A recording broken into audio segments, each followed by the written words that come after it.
வணக்கம். இன்னைக்கு நம்ம கரூர்ல அமைஞ்சிருக்கக்கூடிய ஸ்ரீ மாரியம்மன் திருக்கோவிலினுடைய தல புராணங்களை தெரிஞ்சுக்கலாம். வீடியோக்குள்ள போறதுக்கு முன்னாடி நம்ம சேனலை சப்ஸ்கிரைப் பண்ணிக்கோங்க, கூடவே இருக்க பெல் சிம்பலையும் கிளிக் பண்ணிக்கோங்க. வாங்க வீடியோக்குள்ள போகலாம். புண்ணிய ஸ்தலங்கள், கோவில்களின் சிறப்பு வழிபாடும் வரலாறும்.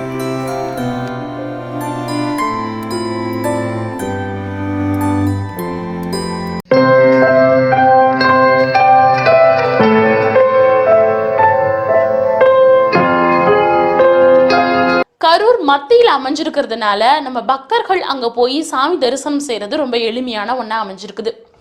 கரூர்ல இருக்கக்கூடிய இந்த மாரியம்மன் திருக்கோவில் அப்படிங்கிறது சமயபுரத்து மாரியம்மன் கோவிலுக்கு அடுத்ததா பெரியதொரு தலமா அமைஞ்சிருக்கிறது மிக சிறப்பு வாய்ந்தது.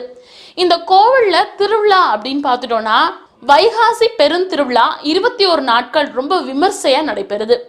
இந்த கோவிலுடைய மிக சிறப்பு என்ன அப்படின்னா, அம்மன் இந்த இடத்துல 4 கரங்களோட கிழக்கு பார்த்து ஈசன் பார்வையோட அமர்ந்த நிலையில அமைஞ்சிருக்கிறாங்க. இங்க சிறப்பான அபிஷேக ஆராதனையோட கம்பத்துக்கு தயிர் சாதம் படைக்கிறது இன்னும் சிறப்பான ஒண்ணு அப்படின்னு கூட சொல்லலாம்.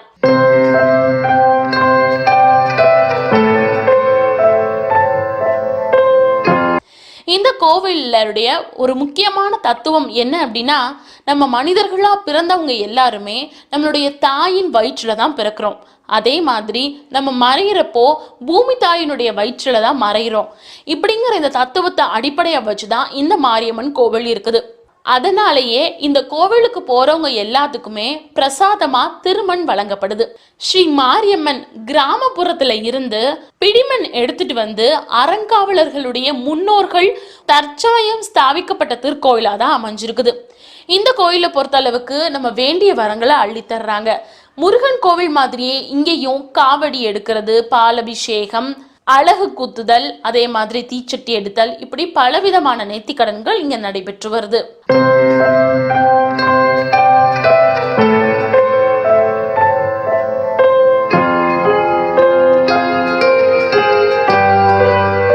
அதுக்கப்புறமா இங்க மஞ்சள் நீர் ஊற்றி நம்மளுடைய வேப்ப மரத்துல 3 கிளைகள் இருக்கிற மாதிரி கம்பத்தை ஆற்றுல கொண்டு போய் பலவிதமான பூஜைகள் செஞ்சு எடுத்துட்டு வந்து கோயிலுக்கு முன்னாடி பலிபீடத்துல வச்சு நட்டு அதனுடைய இதுல கோவில் திருவிழா ஆரம்பிக்கப்பட்டதாகவும் சொல்லப்படுது.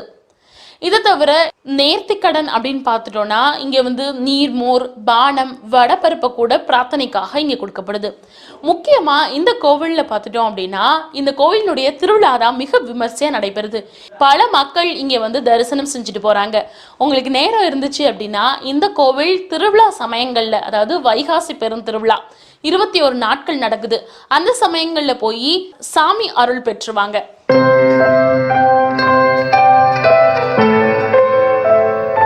இந்த வீடியோ உங்களுக்கு பிடிச்சிருக்கும்னு நினைக்கிறேன். இதே மாதிரி இன்னும் நிறைய வித்தியாசமான திருத்தலத்தினுடைய வரலாறை தொடர்ந்து தெரிஞ்சுக்கலாம். நன்றி, வணக்கம்.